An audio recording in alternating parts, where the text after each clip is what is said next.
Hello, and welcome to the Startup Company Roundtable webinar, Collaborate, Activate, and Optimize Your Business, hosted by Security Industry Association. I'm Dr. Ellie Voorhees, Director of Education for SIA. SIA is the leading trade association for physical security technology businesses. We have more than 1,000 corporate members, including manufacturers, integrators, service providers, and others. We provide a variety of resources and services to our members, including many related to business challenges created by the COVID-19 pandemic. They can be found on our website at securityindustry.org. Today, we are pleased to have speakers Keith Metcalf, CEO of Traction Guest, and James Siegel, President and co-founder at OpenPath Security, Inc., accompanied by our moderator, Lee Odess, CEO of Inside Access Control and Group 337. They will be leading today's discussion on shared challenges and lessons learned in activating security channels and attracting new customer bases. Please remember that we'll have a Q&A session at the end, so go ahead and submit your questions in the sidebar at any point during the webinar. Also, to preemptively answer one question, we will make the presentation and a link to the recording available on the SIA website. All webinar registrants will receive an emailed link to this recording. Now, to find out more about how to thrive and survive as a new business in today's competitive security market, let's hear from today's moderator, Lee Odess. Hello and welcome everybody. Appreciate you all making the time to do this. I know things are busy and a lot going on nowadays. So I, again, appreciate the chance to speak to you all about what I believe is a very important topic, especially as smaller companies and startups in the industry. A lot of uncertainty right now. It's hard enough as it is when times are booming. It's another thing now when there's some crisis involved. So what we hope today to do was to bring two experts in this together. Both have done this before also in other areas, but are now into the security industry and are going to be able to share, I think, some opportunities that exist there, as well as be a little bit vulnerable and open really for how they're feeling and how they're coping. So we'll kick this off with an introduction. So Keith, if you don't mind, why don't you go off and introduce yourself and your company? Yeah, thanks a lot, Lee. It's Keith Metcalf. I'm the CEO of Traction Guest. Been working for quite some time now and just looking at what's going on in the industry around the topic of getting people in and out of sites in large and complex organizations. How do we help them with their controls around visitors as well as employees, getting them in and out in a safe manner? And you can imagine that's sort of top of mind right now in the world that we're living in. So we've been working actively on that. We are in Canada as well as the US and Europe. From a footprint standpoint, working with some of the biggest companies in the world on 5 continents, and really looking forward to working with James here in today's session and answering whatever questions we can to sort of assist the members out with what they're looking at as far as challenges in the current COVID-19 landscape that we live in. Excellent. Lee, you want me to go next? Yeah, James, why don't you go next? Introduce yourself, please. Hey there, folks. James Siegel. I'm the president and co-founder of OpenPath. We are a physical access control provider. Basically, if you need to get access to the building, we have a great technology that gives you that level of security and control that you've always wanted with cloud-enabled technology, mobile phone-enabled credentials, and entered the market about 2 years ago commercially and are relatively new in this space, but hopefully making some good waves as we think about the new world order post-COVID and how people really want to have hands-free access, more remote management capabilities, and overall a better sense of occupancy levels in a building. And that's certainly a theme that we've been talking a lot about with customers and partners today. We go to market entirely through the channel. Our business partners are system integrators, security installers, low voltage electricians, locksmiths, and like. We have a partner group all across the US and Canada, and they're the folks that sell our system into buildings, tenants, institutions, warehouses, hospitals, schools, you name it. And today, I think we're also going to have an opportunity to talk about the channel relationships that we both have as technology vendors in this space, how our channel partners are sort of dealing with the pivot that is being forced upon them from a kind of one and done sale of software and technology solutions to more of a recurring value proposition. And I'm excited to discuss that with Keith and Lee today. Yeah, absolutely. And as I said, I'm Leo Dess. Started something called Inside Access Control. It's a website, newsletter, and really a media platform for all things access control. Worked hard, got the website out right before the presentation. So feel free to please check it out. So what we planned to do here was not to actually burden you with a whole lot of PowerPoint slides. We thought we'd have a discussion. So if we would, let's just get into it. This intent is to be a conversation between the two of you, James and Keith. So if we would, let's kick it off. So looking at the current climate, your business, your customer's business, let's just start off with, how's it going? How are you guys doing? What are you seeing? And if you could, speak a little bit to the opportunities as you know them and you see in the business, because I think that'll be quite relevant. So James, why don't you kick it off? So how's it going? What are you seeing? Yeah, so I think there's a number of things that we'll cover today. Probably the one that's most top of mind for us is our channel. And these are the partners that we have that are out there working hand in hand as consultative security experts to building owners and tenants across the US and Canada. And I think they are struggling to keep their businesses going with all the shutdown that has happened. I think everyone well knows that even as an essential business who can deploy and manage life safety systems, there's just not a lot of new business projects and starts. Actually, a lot of the business has kind of gone on hold right now. And that's difficult when you have folks that are depending on trucks rolling, hardware selling, software getting deployed to keep and sustain their workforce. So there's a lot of furloughing of technicians, techs, installers, and employees going on across our partnership base, and a lot of kind of nervous hand-wringing to understand how long this is going to last, when we're going to get back to work, and then what the new landscape's going to look like. So for us, we really try to keep our ears to the ground, listening to our partners, listening to our customers, and be as best prepared as we can to provide the right technology to those folks. I'd say the resounding feedback that I've heard from a lot of folks who we have relatively new relationships with, because we're a relatively new company, is, holy cow, I have been selling one and done installations for years. And if I had a stable managed services business or a recurring revenue base with my customers, I would be able to weather the storm a lot better right now. I'm going to take this as an opportunity to kind of pivot to technology and services that I'm going to add to my portfolio, like OpenPath and like Traction, that do that. And so I'm curious, Keith, are you hearing and finding the same thing amongst your partners? Yeah, I think that's a good summary of what we're seeing. I think a lot of the world right now is in a unstable, an insecure sort of state. People are really wondering what the new normal looks like. We're hearing that term thrown around a lot without a lot of definition. So we're spending a lot of time with companies right now, just sharing with them what we think that's going to look like, knowing fully that a lot of people are still trying to figure that out themselves. And I think when you put that together, there's definitely some people already poking their heads out saying, we're seeing some trends, we're seeing some opinions, we're seeing some commonality in those opinions. And I think it's going to be companies like yourself and us, James, that really help people find that.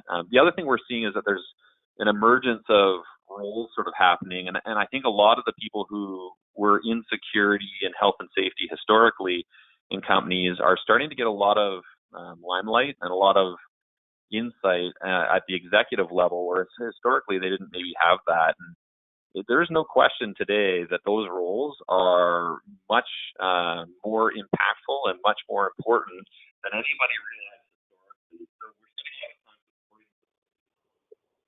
We lost you there, Keith. Get out a little bit there. Oh, how's that? Is that all right? There you go. Yeah, you're back.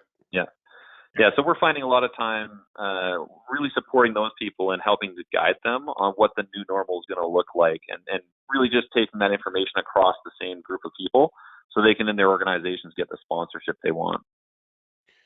Yeah, so question on that. I mean, so if you talk about practical examples of people that are doing it, I'm guessing you saw some of this before it was happening, but it's accelerating now because of the need to happen. But can you give some examples of what you are seeing of people doing? Not only just the adding the reoccurring, we've talked about phase changes is happening where you've got sort of managed services that are there, but through this, it's hard to just pivot right out of the gate. So what are you seeing from some people? How are they doing? How are they engaging? Any examples? So our world is largely about getting people in and out of sites and doing that historically a lot with visitors. Now, one of the early things we're starting to see is that for a lot of companies, visitors were always something that were seen as potentially a risk, especially in regulated industries. So we're seeing this in a lot of the essential service companies that we work with, whether it be food manufacturing or manufacturing in general. A lot of these people are still having to provide some sort of a service the rest of us are depending on.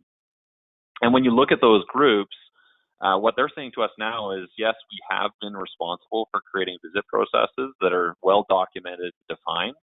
And maybe we didn't always get the support we needed in a lot of these companies because people knew that there were some concerns around whether or not that was done properly. But now there's no question of that.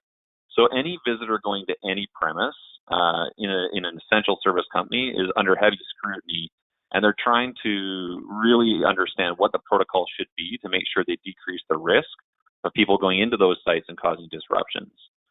In the non-essential world, we're seeing a lot of people thinking about how do we make sure that our employees and visitors see our attention as a company to providing protocols and processes to show that they also are decreasing the risk and the liability of different people coming into the site and causing disruptions. So that's a pretty big movement that we're seeing right now, and I would expect that we're going to see more of that. And there's a lot of people scrambling, saying whether it be essential or non-essential, what do we do as a company to make sure that when people come back or when we see more of an influx, we deal with the new protocols that are going to be prescribed to us, and they could be regulatory or they could even be governmental in a lot of cases. So how do I get people into the facility, make sure that there's not too many, make sure that we're able to pivot with that? Those are all questions right now that we're dealing with a lot of different customers. Yeah, actually, Lee, are you able to give me control so I can share something? I don't know if that's an easy thing to do. I'll work on it. Speak to it while, and then I'll do that.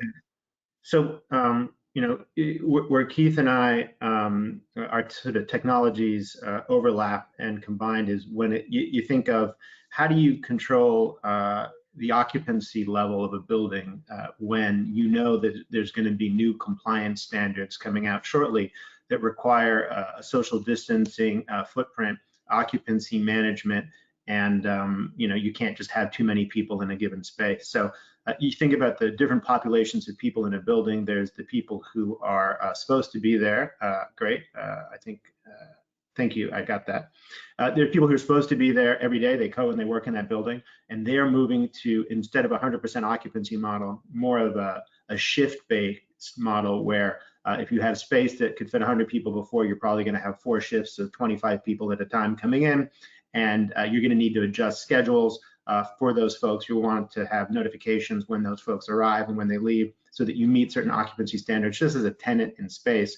And then as a building owner, you have an obligation to track who's coming and going as well. So when you kind of combine the technology that you have with OpenPath, which is managing the access privileges for both the full-time people that work in a space as well as visitors and guests, with the guest and visitor management technology that you have from Traction, you have like a really nice way to look at that both at a building and base building level, as well as on a tenant by tenant level as well. So what we're seeing in the marketplace is having to combine those 2 levels of occupancy management for both people who are there temporarily and people who are there permanently, and then have that be on a flexible kind of schedule, which you can adjust real time to accommodate situations where you can't have too many people in a physical space at once, is where our technology is coming to bear. And we're finding that the folks who sell our technology are having to really come in with a very consultative approach. The out of the box kind of, oh yeah, you just need readers at the door, you need a way for visitors to check in. It's not how it works anymore. Almost every building and every population has a different use case.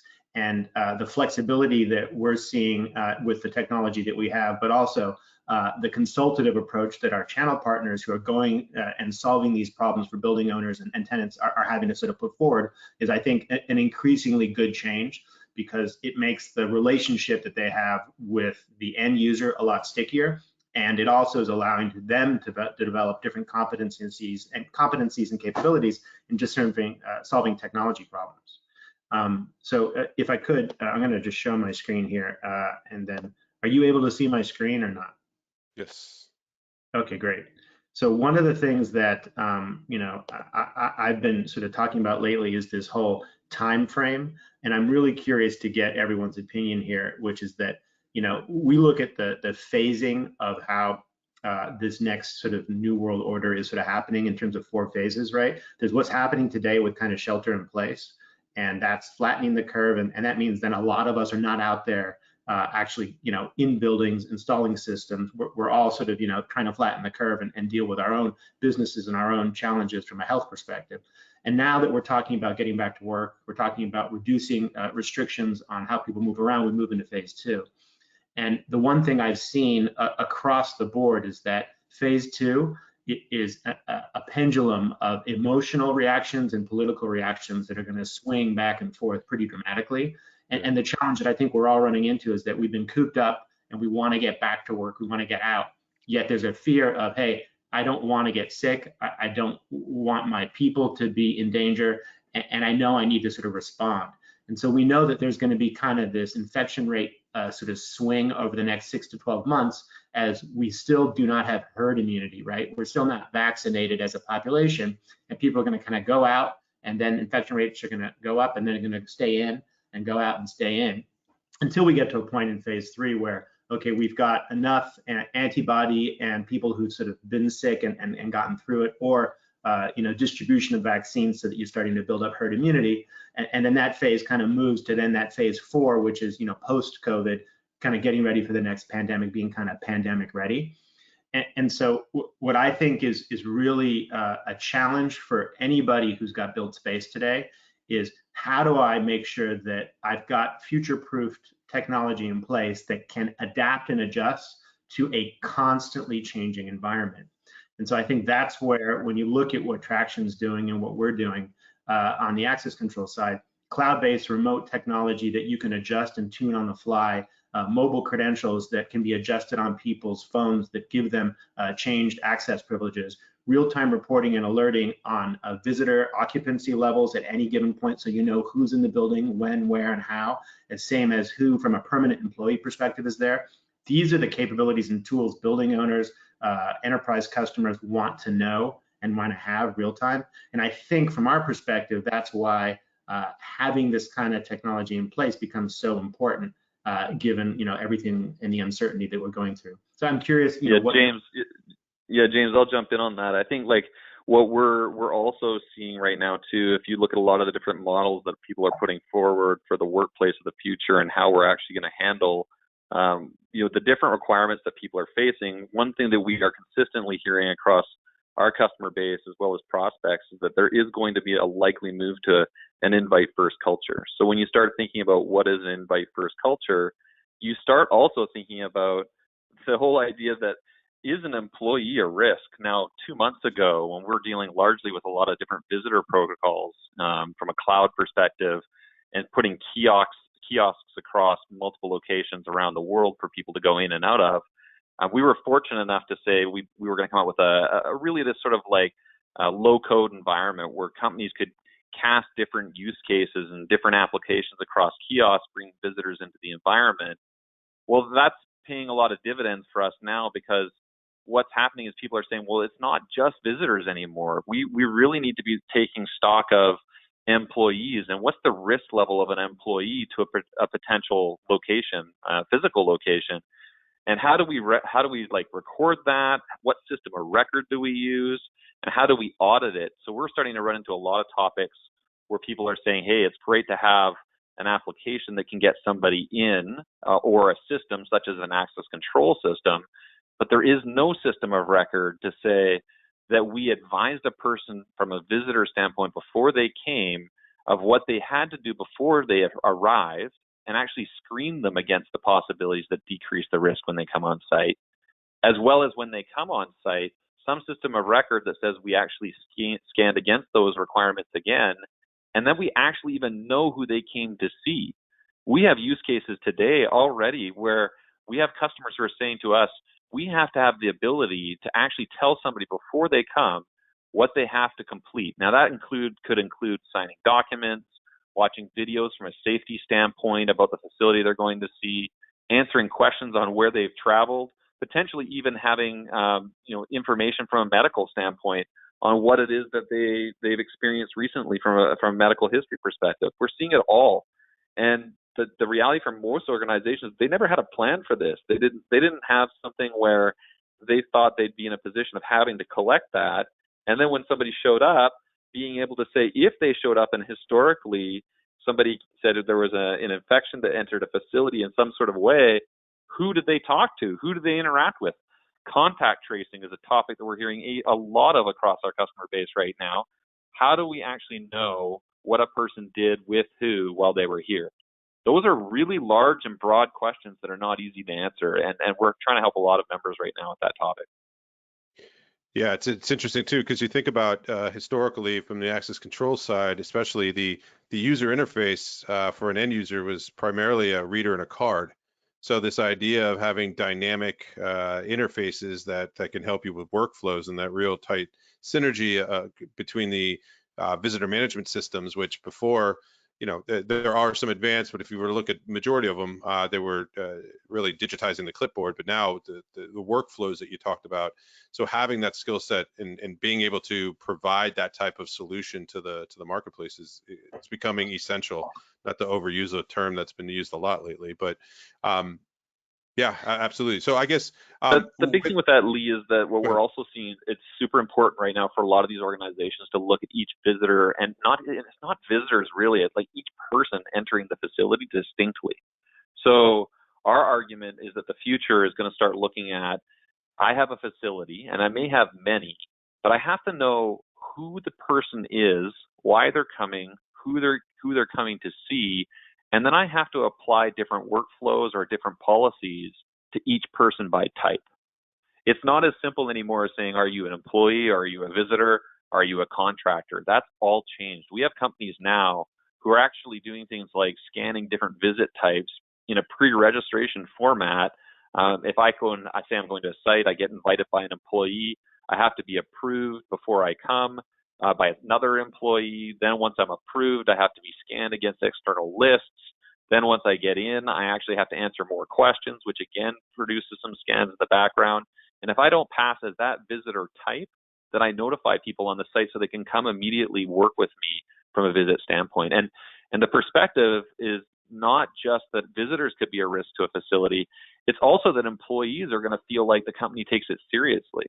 If I'm an employee in a facility and I don't see my company taking these obligations in this new world properly, I'm not going to feel super comfortable going to work, and I may not be as productive. So those are a lot of topics that are relatively new for a lot of companies. They're not new for us. We've been talking quite some time about it, but we're definitely seeing the spotlight change on it. Can I just add something there? Because I think the security industry as a whole might not have been as focused on this kind of problem solving for business owners and building owners in the past. I think there's been a lot more focus on, hey, let's put in access control, make sure there's an alarm system, we got video surveillance. I think this more sort of user experience approach to not security in terms of, hey, an access event happened, let me check the video, logs to see, who was carrying that, stolen computer out of the door at so-and-so hour, or who propped the door open. Now it's a lot more about, okay, I'm qualifying the people before they come to my location. When they come to my location, I'm ensuring they take the right path to get to where they need, and that I'm tracking them as they're in the building and then when they leave the building, because I'm concerned about disease, proximity, occupancy, thresholds, as well as the standard basics that have always been there, which is, does the right person who's allowed to come in being allowed to come in? And I think there's a just whole different consultative sales approach that the security industry needs to take to this.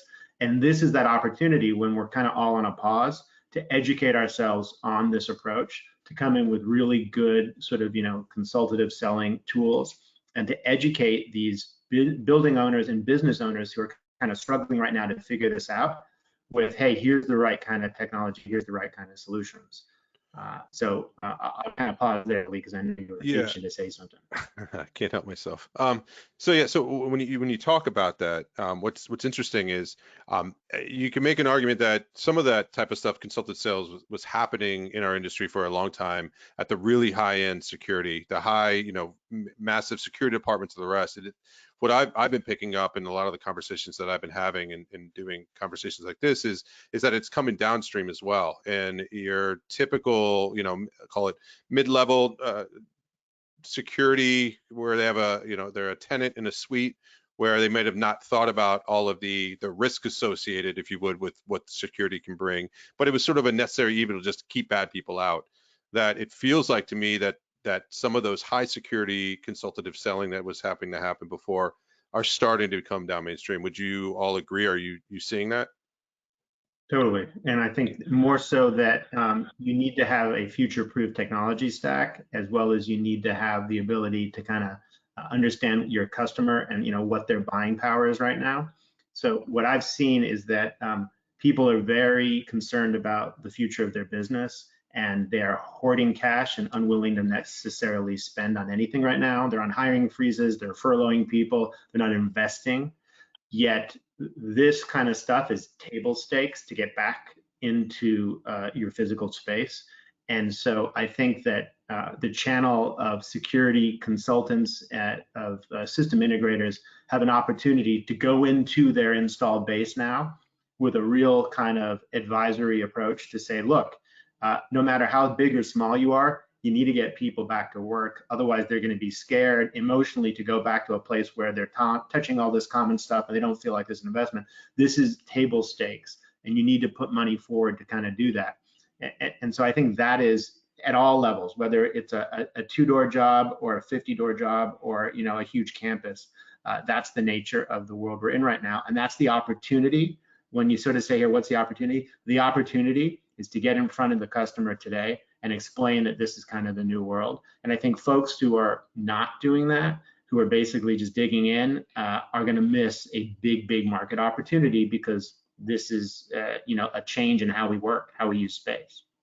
Yeah, I'd agree. And James, I'll have a quick point in there too. Like, I think when we look at the integrator community that we work with and talk to, I think there are some who are going to get more into the consultative side of business strategy. So a lot of the changes we're talking about are not just physical in nature. They're actually really like quite a business consulting engagement, right? How do we go to different sites and say, I'm going to interact with, like when you start thinking about visit types as an example, I need to interact with HR to understand like what kind of recruits come to this site. I need to understand from facilities what kind of contractors come in. I need to understand from sales what kind of sales prospects. All these different things vary by site. And when we roll out technology, a lot of the customers that are asking us for assistance on technology strategy, it's not only consultative. I think it's also, they're looking for advisory services, right? They're looking for somebody to come in and say, here's how to best do this for your business. And in order to do that, you have to come with opinions, and you have to be able to say, here are the business impacts on why as well. So we're actively working with different people in the community who are sort of moving down this path. And I think it's a huge opportunity from an engagement standpoint to go into companies and say, let me interact with your business users to understand each site, understand each visit process by each visit type. And let's ideally put together the flow or the actual use case for each one of those and deploy them quickly by site with one standard that we can actually audit the business by and see a pulse of who's coming in and out. And I think, James, between our two companies, that gets really exciting. So, hey, Lee, can you share screen with me again so I can show something else? Yeah, I can. Yeah, let me. It's we've been working with a number of different sort of architectural design firms who are trying to advise sort of folks on this. And so I'll just share again some of the learning here. Can you see my screen? Yes. Okay, so this was something that Gensler put together, who's obviously a worldwide leader in architecture and design, and to basically build off of Keith's points, he was spot on. You're thinking about people and protocols, you're thinking about organizational culture and agility, and you're thinking about the workplace impacts. And so it's about really going in and understanding who's got to deal with changing schedules because now they have to take care of their kids and work from home 2 days a week or 3 days a week or half of the day. And how do I travel and commute to my office, and how does that change my impact and effect with my parking and parking fees and structures and access to parking, or where I even put and store my bike if I'm riding to work. And then what happens then in terms of the technology that's getting used and the ways that I'm sort of tracking hourly workers. How am I tracking the minimum sort of occupancy in a given space? And then do I need to demise and reposition my space because it was set up for a common workspace with no walls, or it's set up for people being so close to each other? And then what do I do obviously in terms of all the security and access stuff that we're talking about? So like when we break it down, we look at this example and the idea of people not even having to touch a door handle, right? So you just walk up to a door, you have your mobile credential, and with the integration that both Traction and OpenPath have together, you can actually have a mobile guest pass that you click on your phone as a visitor because you know that you're supposed to be there at 2 o'clock. You have a mobile credential on your phone.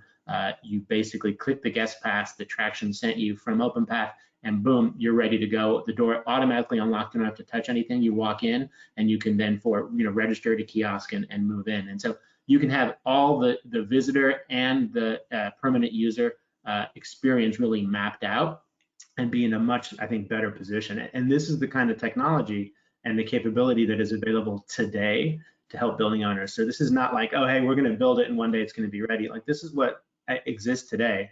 And I think that's a key thing for folks to sort of ramp up on. And frankly, Lee, you know how biased I am here. I don't think a lot of the legacy visitor management technology that's been deployed in buildings for many, many, many years, or access control technology, is really able to do all this as well as I think needs to happen.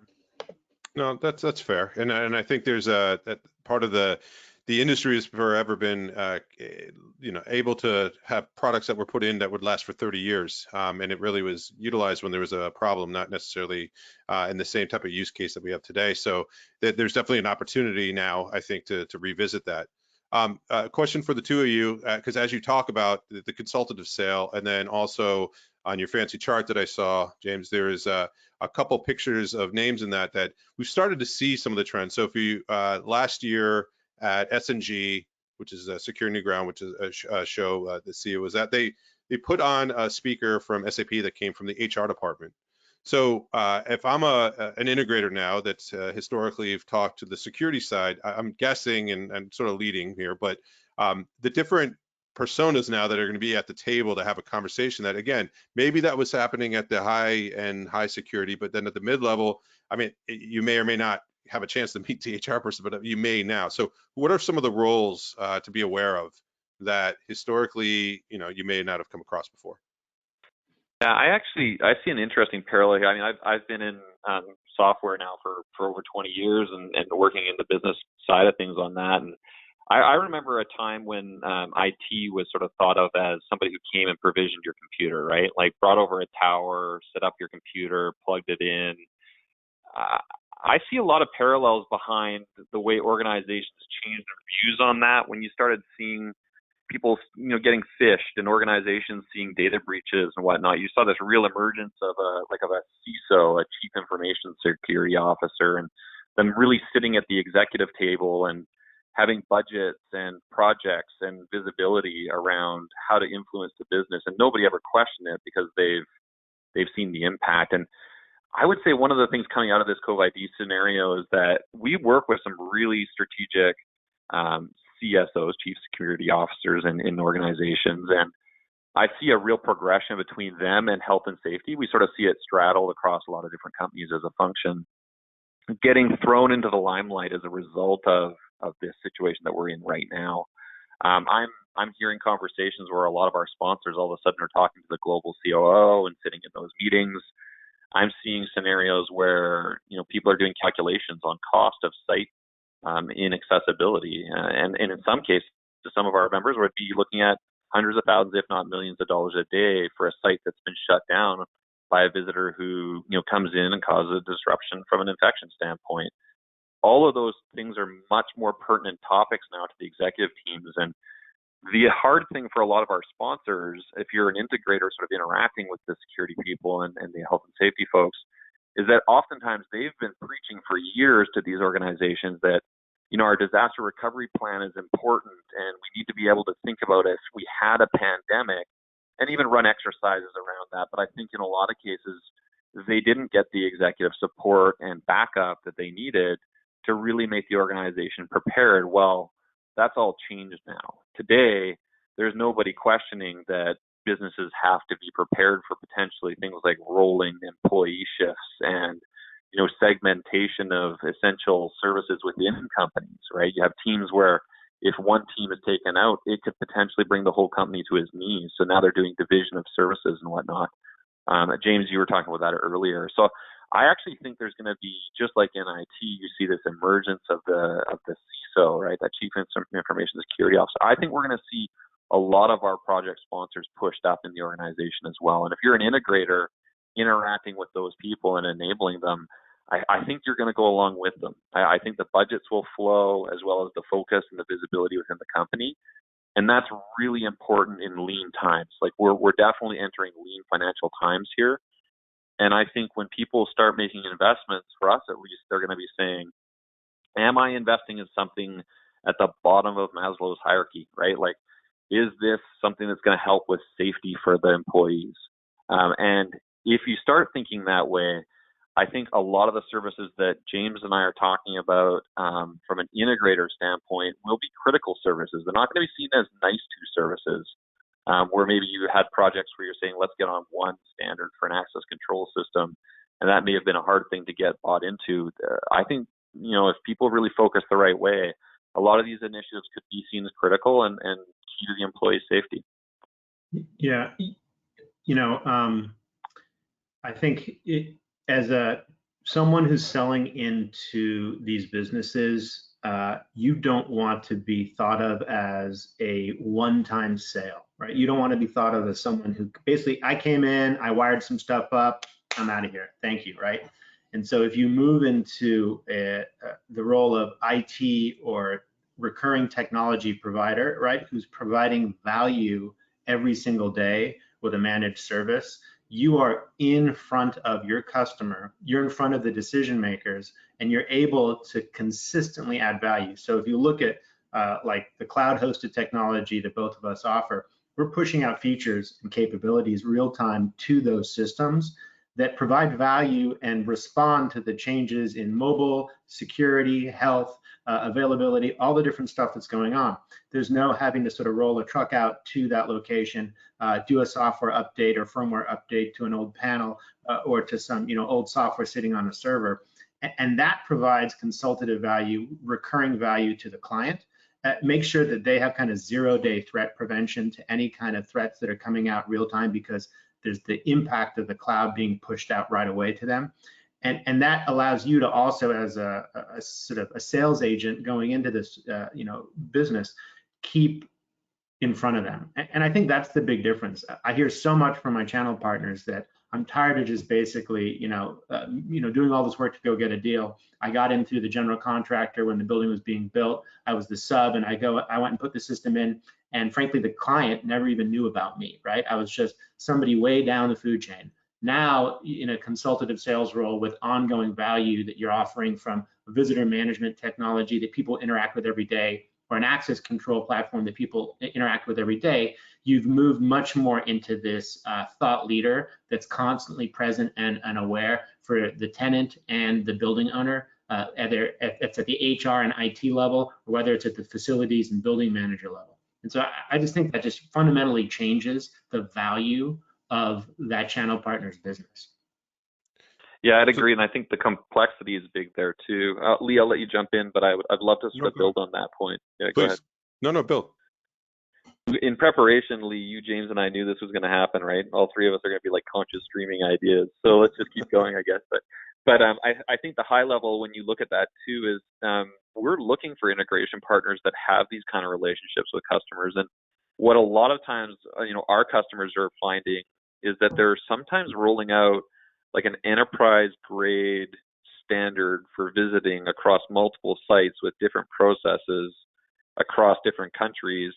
And they're coming to us saying, give us a good integrator who can run a project on this. Give us somebody who can come in and consult with the stakeholders. And the irony in a lot of cases for us is that we'll go to the community and we'll say, hey, we have this opportunity. And I think because visitor management maybe in the past for some has just been this, okay, well, let's maybe get rid of a logbook here and put a kiosk in place and it's on-prem and then I'm done. It's not seen as a strategic project, but the irony is we're having a hard time finding people who are seeing that our customers are seeing as a strategic project. And these projects are global in nature. They're stakeholder heavy. There's really big companies looking to invest in this and get it done right and rolled out. And now is the time where a lot of cases they're asking us for this kind of interaction. And we're looking for partners who think that way so that we can actually make our customers more successful. Yeah, as are we, frankly. And, I think today, when I look at the typical security system integrator who, we've been talking to, they fall into those two buckets. They're either more on the sort of wiring and hardware side of things, and they like the idea of sort of getting in there, installing something and getting out. Or they're more on the IT shop side of things where there's a lot more around the technology solution, and maybe they even sub out the locksmithing and the wiring to somebody else. I think this is that moment in time when a lot of business owners in the security integration space need to pause and think about their business and say, who do I want to be? Where do I want my company to sort of succeed in this new world? And what are the products and services I can bring to bear that help me maintain a recurring conversation and value with my client base? How do I, thrive coming out of this, where I've only been doing business one way in the past, and this is that pivot point where I now need to reshape, how I think about my business? And then what is the market demand? In a world where there's going to be perhaps less office utilization because people are working more remote, and the office space that's there needs to be repositioned, demised, and sort of come back onto the market in a different way, and more space physically maybe between people. How do I, as someone in this space, selling in and wiring and installing systems, respond and react and put a game plan together that has me come out of this strong? And I think those are the questions that our channel partners who are on this call, who are thinking about this kind of technology, need to be asking themselves. And please type in questions to the chat tool or send them along. Have we been getting questions at all? I haven't seen any yet. No, we haven't had any come through yet, but I have some. No, on that, no, the advice that you just gave there is really great. And so if I was going to summarize this in a little bit, tell me if I'm off. A couple key points that I heard was the education of yourself and your business, taking the opportunity right now to do that. So don't relax on that. Actually lean into that. Having reoccurring SaaS-based type businesses and working with the tech stacks and the products that support that as well. So you have managed services and other service type business. So it's not just project-based is key and critical. The consultative sales side and advisory sales side of being a thought leader and working with the different people within the business is also another key point. Any last sort of key points that you'd want to get across of advisement that you're seeing that are helping people cope with the current that we're at, but then also take a crisis and turn it into, an opportunity as we go out of this? Yeah. So if you want, I'll just sort of take respect to that. So this is a really, really hard time for folks who are out there. And what we're having to do, and what a lot of our partners are having to do, is to sort of pause for a moment and say, what are the verticals I've focused on in the past, and are those the right places to focus on now? So you kind of look at, utilization of space today, and you can say, wow, there's gyms, houses of worship, retail, schools, industrial, office space, multifamily residential. You kind of look at all the different verticals that are out there. And I think as compared to before, where maybe it was kind of a one size fits all approach when it comes to which products and services you're gonna kind of rep and lead with into those different verticals and which verticals you're gonna focus on. I think in each different geo across the US, the puts and takes have changed, the needs have changed, the demand has changed. And I think this is that moment to kind of reassess. So I have a big system integration partner who is super hyper focused on schools.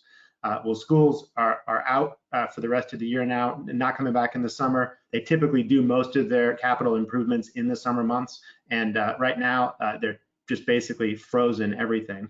And they're not even sure they're going to go back in the fall. And so is this a time to actually transact with schools? Maybe, but it's probably a longer lead time than it would be perhaps with healthcare, life science, who are just blowing up right now and need help, or industrial.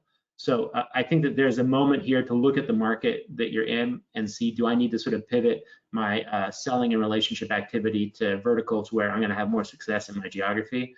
And then, of course, self-serving, but nonetheless, I think true is, are the products and services that I'm repping today one and done products, or do they actually offer me a way to be responsive and consultative with my customer base and get into a managed service business where I have recurring value that can get me through the hard times rather than sort of a one and done install business.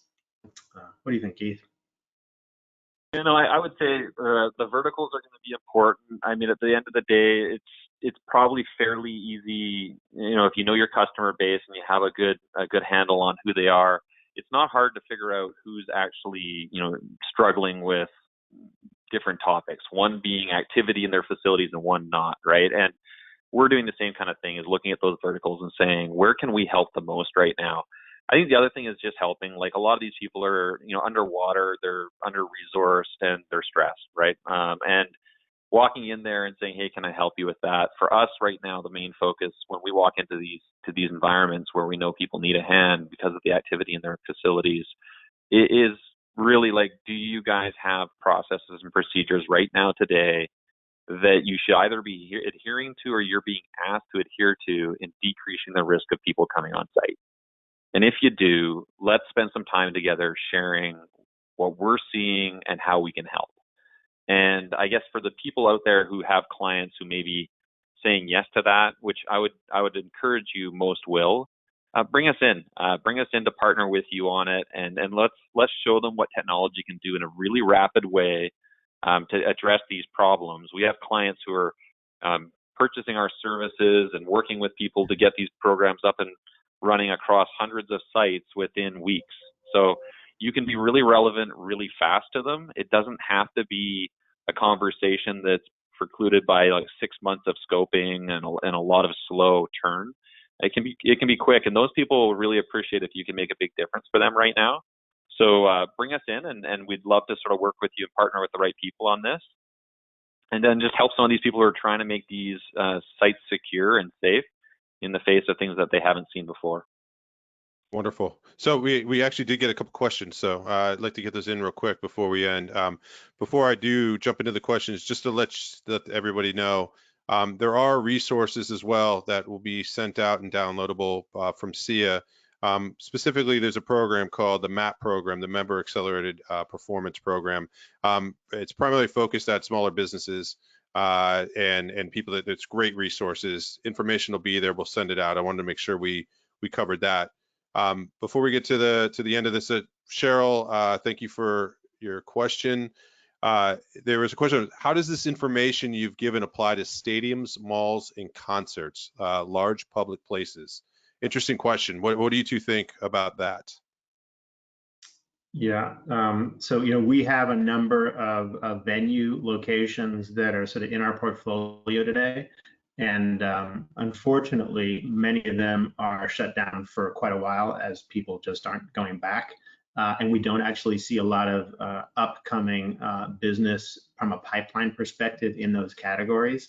I think a lot of people are scratching their heads and thinking about how that can come back and what it's going to look like. Regardless of how you go into a space, I think having the ability to track who is there and when they come in whether it's through a combination of video, access control and or ticket or credential capabilities, or software is going to be super important so that you can keep some level of occupancy management. It used to be about like a fire code thing where, hey, this space can only handle this many people. I think now it's both about fire code, but also about social distancing compliance. And I think that's going to be an important component from an audit and compliance perspective, to have electronic records of who's there and in real time, and an alerting capability to know that you've reached a certain threshold. At least that's what we're seeing, but we're not seeing much pipeline in those markets today or demand. Yeah, I think one of the things I could add to that is that we're seeing an interesting topic come up around how do you inventory a shared space and then actually draw down on that inventory. And we're seeing some counties, municipalities and whatnot guide different organizations to say a space of size may only have these number of people. And we're actually working on a couple active projects right now around that, where it's sort of a new idea for shared space, be it a studio or some of the others that you gave earlier, where maybe before they were like fire code maximum occupancy, which maybe or maybe not was very important to adhere to. All of a sudden now that's changed, and a lot of people that we're talking to are struggling with that when the topic of going back actually comes up, right? So how do we go back? What does that new normal look like? We're working on a couple of active projects where people are thinking about that inventorying of space. Wonderful. So a couple more questions. Here we go. The problem I have is that most of my installed systems are enterprise level systems, and most of my end users are old school minded. How do you get them to open their minds to an evolving technology? Great question, Robert. Yeah. I can grab. Do you want to? I'll let me run on this one, James. You get the next one. So the high level I would say is that I think sometimes it's helpful to show them. I don't think a lot of people have seen what technology can be today. And we constantly get that feedback. One of the things that we've done from a platform standpoint is that we can actually enable people to create their own applications without being developers. And that's a very new concept to a lot of people who've had limited exposure to technology. A lot of people think technology is this thing where you put a request in